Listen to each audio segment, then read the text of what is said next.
Chères auditrices, auditeurs de Radio des Sans-Voix, bienvenue dans notre émission hebdomadaire N'oublions pas. Notre numéro est consacré à la disparition forcée dont était victime Salim Gharzoul, enlevé par les autorités algériennes le 19 septembre 1995. La famille Gharzoul n'a jamais baissé les bras et a toujours lutté contre l'impunité et l'oubli. Notre invité, Smaïl Gharzoul, frère du disparu Salim Gharzoul, a pris la relève juste après que sa mère soit tombée malade. Nous vous invitons, chères auditrices, auditeurs, à suivre ce témoignage juste après le jingle. C'est moi la voix. Non, c'est moi la voix. Non, c'est moi la voix. Nous sommes la voix. Nous sommes tous la voix des sans-voix. Bonjour Monsieur Gharzoul. Bonjour. Est-ce que vous pourriez vous présenter? Oui, je m'appelle Smaïl Gharzoul. Je suis le frère du concerné, celui qui a été victime de la disparition forcée. Comment ça s'est passé? C'était quand? Avec qui? Où? Par qui? En fait, il y avait deux événements distincts. Le premier événement, c'était au cours de l'année 1994, précisément le 10 octobre. Ils l'ont emmené au commissariat de Cuba la première fois. C'était la nuit du 10. Ils ont investi notre maison, notre domicile. Ils ont demandé à voir le concerné, Salim Gharzoul. À la fin, ils nous ont emmenés tous les trois. Il y avait le concerné, moi et un autre frère. Ils nous ont embarqués dans des voitures banalisées. Ils nous ont mis des cagoules, ils ont quadrillé tout le quartier. Et au lieu de nous mettre dans des sièges, ils nous ont mis dans les malles de leur voiture. Moi, j'avais la chance de voir à travers un interstice de la malle tout le trajet. Donc, ils nous ont emmenés vers le quartier Garidi, devant le cimetière. D'ailleurs, là, j'ai été pris de panique, parce qu'en ce temps-là, il y avait beaucoup de bavures. On assistait, d'ailleurs, chaque matin, on voyait à travers les rues, des corps qui étaient jetés à travers la chaussée. Donc, je me suis dit que peut-être c'était notre dernière heure. Notre dernière heure était venue, qu'ils allaient nous buter, surtout qu'ils avaient pris le chemin du cimetière, là où il n'y avait personne, bien sûr. En fin de compte, ils se sont dirigés au milieu de la cité Garidi 1. Ils se sont arrêtés, ils ont investi un autre domicile, ils ont pris un autre jeune et ils ont redémarré. Et 5 ou 10 minutes après, nous étions dans la cour extérieure du commissariat du 17e de Cuba. Voilà, ils nous ont mis dans un couloir, tête contre le mur. Il y avait un policier qui passait des fois, et avec sa crosse, il tapait sur le dos de mon frère. Il lui disait « Sale terroriste, c'est toi qui as tué nos collègues, etc. » Il le menaçait. Ensuite, 10 minutes plus tard, ils nous ont emmenés tous les trois, moi, mon frère et le jeune qu'ils ont ramené avec nous, dans la cellule, et sans le concerné, sans Salim. Nous étions restés dans la cellule pendant... Bon, pour nous, c'était une éternité, bien sûr. J'ai jamais été dans une cellule. Premièrement, c'était le noir, c'était la pénombre. Il faisait froid. Donc, je ne sais pas, 1 heure, 1 heure et demie, je ne sais pas. Juste avant l'aube, il y avait un policier qui rentrait dans la cellule. En fait, il ramenait mon frère, le concerné. Il le ramenait, il l'aidait à marcher. Et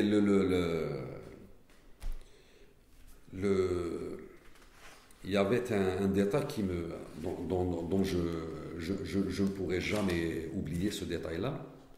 C'était le son de la respiration de mon frère. Il sifflotait comme un train. D'ailleurs, je ne comprenais pas. Je disais, mais d'où vient ce bruit?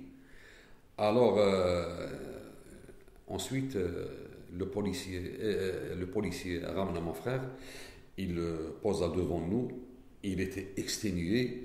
Il respirait difficilement. D'ailleurs, il ne respirait pas. Il sifflotait. Il sifflotait carrément. Parce que, en fait, c'est un ancien asthmatique. Lui, il était, dans sa prime enfance, il était asthmatique. Ce qui fait que, sûrement, ils l'ont torturé. Ils lui ont mis de la gégène. Il était tout mouillé. Son corps était tout mouillé.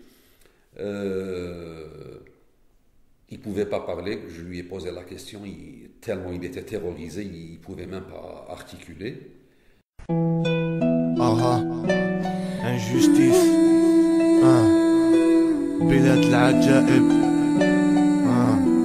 كلش في الظلمة. On est resté comme ça jusqu'au petit matin. Au petit matin, moi et mon autre frère, ils nous ont libérés. J'étais avec une simple claquette, un t-shirt et un pantalon de survêtement. Bon, ils nous ont libérés sans bien sûr le concerner, sans sceller. Arrivé à la maison, je ne leur ai pas parlé, que ce soit à mes parents ou ma mère ou sa femme, je n'ai rien dit concernant la torture. Je ne voulais pas les mettre. D'ailleurs, ils étaient dans un état lamentable, alors je ne voulais pas en rajouter. Alors, mon père, bien sûr, tout naturellement, il est parti au commissariat, il a demandé auprès des informations. Et bien sûr, ils lui ont dit, votre fils n'est pas chez nous, n'insistez pas, monsieur, partez. Ils ne l'ont pas pris, comme s'il n'a jamais été interpellé. Partez. Alors que quelques heures avant, ils étaient chez nous, dans notre domicile, en train de faire leur sale boulot. Mon père ensuite, il a contacté plusieurs commissariats, le commissariat central, il est revenu au commissariat du 17e, il a même été chez un cousin qui était policier pour essayer d'avoir quelques informations, peine perdue. Nous n'avions pendant 3 mois aucune nouvelle de lui. Jusqu'au petit matin du 5 janvier 1995. Là, un gars du quartier nous dit j'ai vu votre frère, il est en train de rejoindre le domicile et il est à Cuba. Une demi-heure après, le voilà qui se présente devant. Moi, j'étais sidéré à le voir ainsi. D'ailleurs, je me suis dit au fond de moi-même, bon, c'est un peu comique, mais je me suis dit que s'il voulait l'emmener faire un film sur les hommes de l'âge de pierre, il n'y a pas mieux que cet état-là. Il avait le cheveu ébouriffé, il avait la barbe, il était très amaigri, il était dans un état lamentable. Alors, voyez-vous, 3 mois, un peu plus, 3 mois, sans avoir pris une douche, sans avoir mangé convenablement, sans avoir dormi convenablement. Je l'ai emmené prendre une douche à Cuba. Et là, il y avait un fait qui s'est produit. Il était avec moi, il est à côté de moi, j'allais le ramener dans le bain. Et là, on voyait le commissaire en question, celui qui l'a ramené, celui qui l'a pris. Alors, dès que mon frère l'a vu, le pauvre, il était terrorisé. Il m'a dit, filons, sinon il va me voir. Je lui ai dit, il n'y a pas de problème, je l'ai pris avec moi, il a pris sa douche. Voilà. Ensuite, il est revenu à la maison. 20 jours après, la police a investi de nouveau notre maison. Ils ont pris notre frère aîné.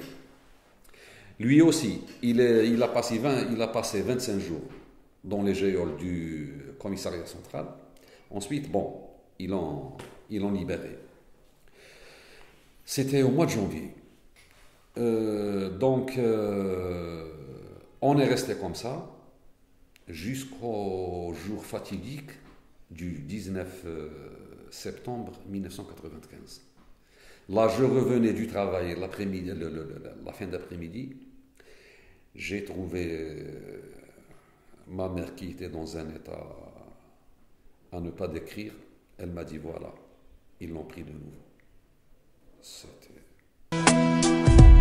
بلاد ألف قتيلة وحيلة حرية جابوها الرجال وين راهي الحرية حابين لاش تندقوها نحنا هادي ربات الرجال. Et depuis ce jour-là, aucune nouvelle. Il y avait quelqu'un qui, je pense qu'il l'a vu les premiers jours. Dans une cellule, je ne sais pas où, à la prison d'El Harrach. D'ailleurs, le lieu, il ne l'a pas précisé. Il était parmi plusieurs détenus. Ensuite, plus rien, jusqu'en été, pendant l'été 1997. Cela veut dire 2 ans après.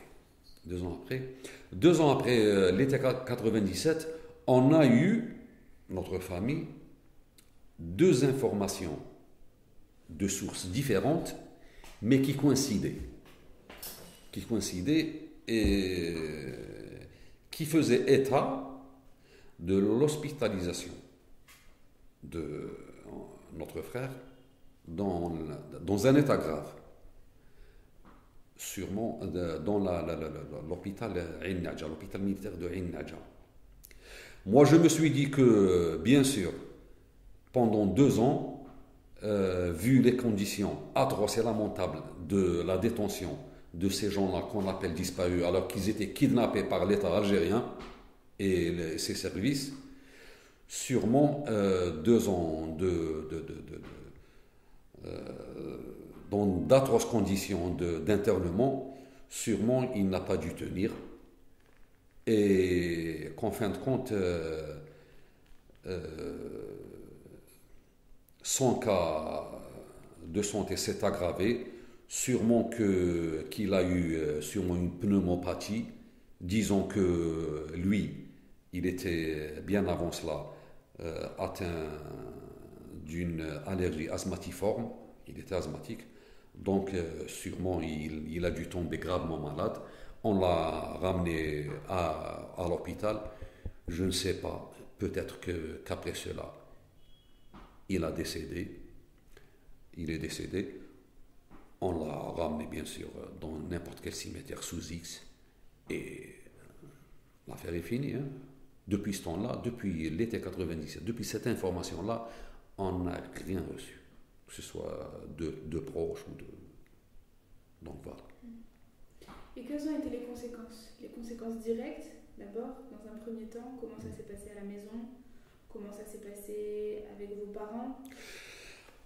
Bon, concernant la mère, notre mère, d'ailleurs, suite bien sûr, à ces faits-là, elle a dû, pendant des années, prendre des anxiolytiques. Et d'après certaines études, arrivé à un certain âge, prendre certains produits anxiolytiques, ça peut déclencher Alzheimer ou la démence. Actuellement, notre mère, ça fait plus d'un an de cela, elle a perdu la mémoire et elle est atteinte d'une démence. Elle ne reconnaît plus personne. Elle est gravement malade. D'ailleurs, avant cela, elle pouvait se déplacer, elle venait au rassemblement, elle était à cheval sur le fait de vraiment chercher la vérité. Maintenant, même si les autorités le libèrent et qu'elle le voit, elle ne va pas le reconnaître. Je ne sais pas, il y a 8 ou 9 ans de cela, plus, il y a plutôt en 2001, mon père aussi, il a été atteint de la maladie d'Alzheimer.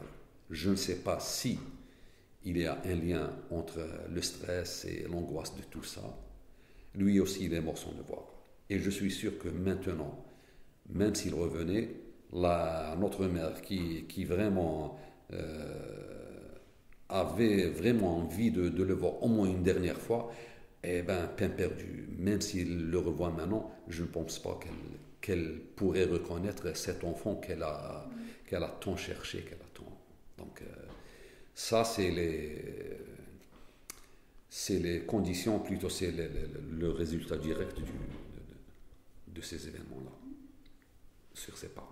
Et c'est vous et votre sœur qui avez repris le flambeau en quelque sorte? Oui, dernièrement, puisque maintenant je suis en retraite anticipée, donc je peux activer, je peux mettre mon grain de sel dans cette affaire. Est-ce que vous imaginiez qu'il y avait autant de familles qui avaient des disparus?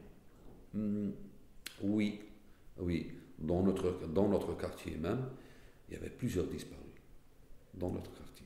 À Cuba, il y avait plusieurs disparus d'ailleurs. Et tous, on les a plus revus. Oui, si. Je connais beaucoup de gens qui ont été enlevés, kidnappés. بكات المرأة أنا بكاني زوالي اللي تخبر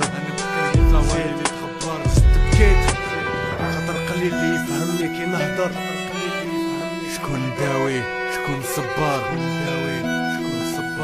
Est-ce que vous considérez que l'Algérie est une démocratie?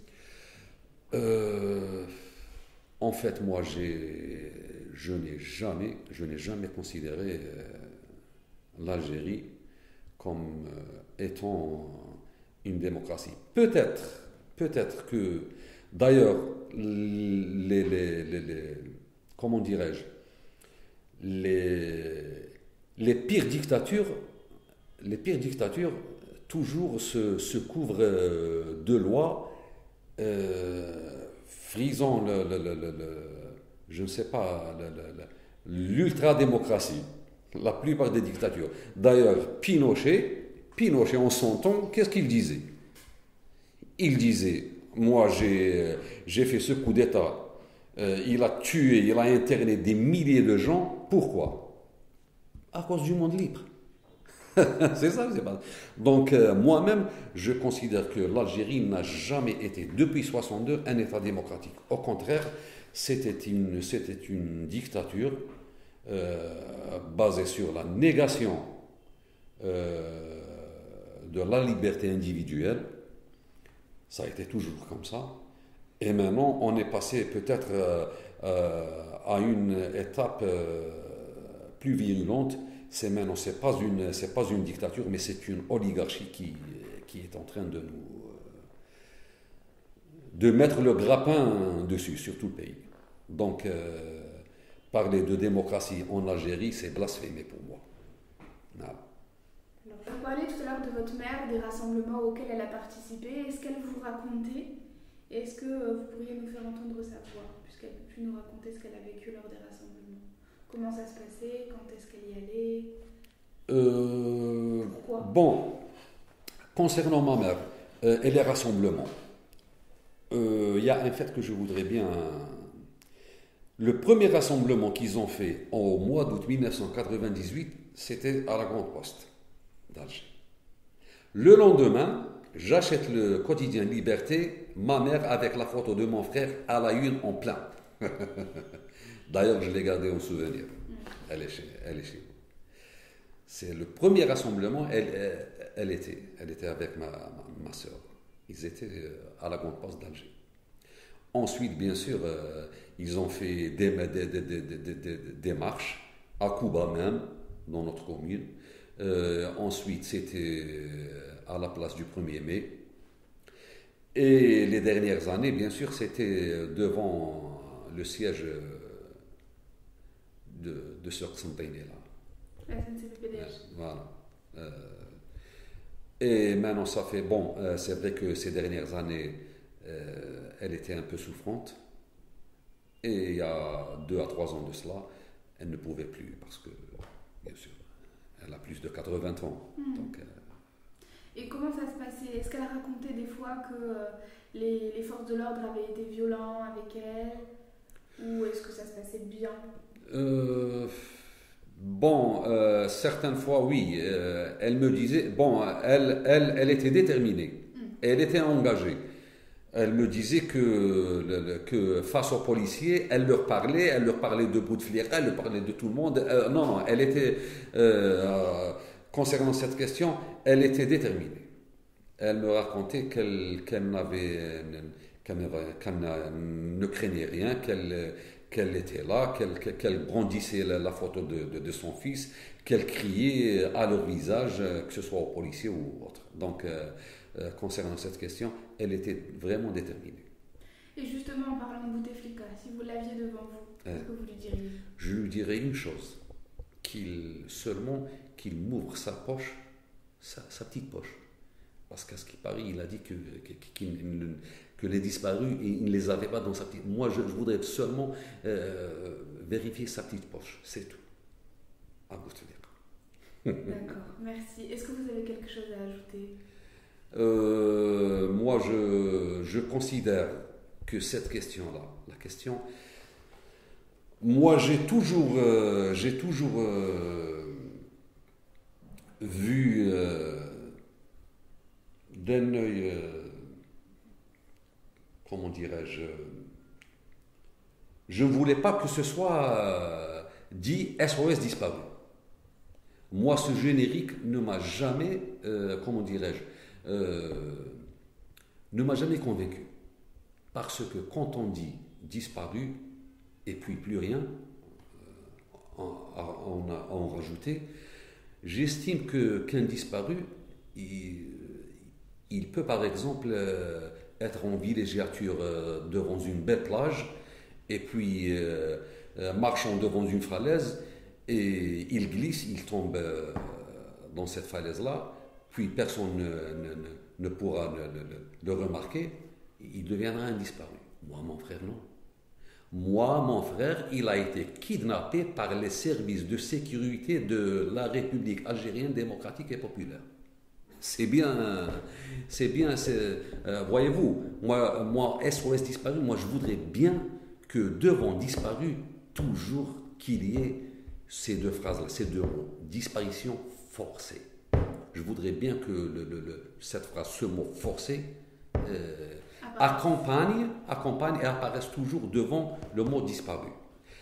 Pour moi, la question des disparitions forcées en Algérie, c'est une des questions comment dirais-je, une question démocratique, comme par exemple la liberté de la femme ou la reconnaissance de la langue amazigh. Pour moi, c'est l'une des questions les plus cruciales concernant la question démocratique en Algérie.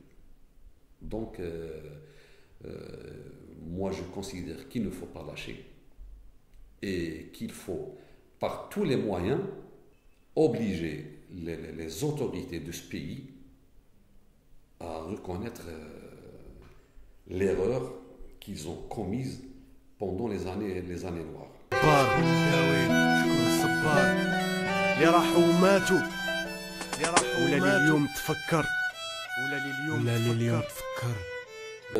Ce qui me révolte aussi, c'est la déclaration de certains responsables du pouvoir, du régime, qui, sans honte but,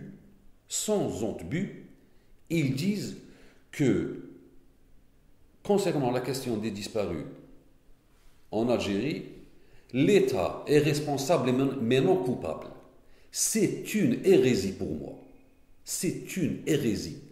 Moi, les services de sécurité relevant de l'État algérien ont investi ma maison, ont pris mon frère devant moi, l'ont torturé devant moi. Ensuite, quand j'entends leur Santini dire que l'État est responsable mais non coupable, ça me révolte. Ah oui, ça me révolte. Alors, lier le mot démocratie à ce régime-là, une fois de plus, c'est une hérésie, c'est un blasphème. injustice بلاد العجائب كلش في الظلمة والماشينا كولات هيا نحكي وقع الهضرة اللي غابت ياك الديمقراطية ماشي بريكولات ولا نتوما القوم ساكت احنا عميروش وعلي لابوان احنا لاجناس اللي عاشت الرايس بن طلحة والدمعة اللي جرات احنا المساغر اللي راحت ضحية الرشوة والتشيبات كيفاش تحبني ساكت قلبي كحل عليهم يوم الممات ما نتزعزع نريح تابت نعرف تخلص عليا بربات دخل ويكونتر لانجستيس للممات بركات. Merci beaucoup, monsieur. Je vous en prie.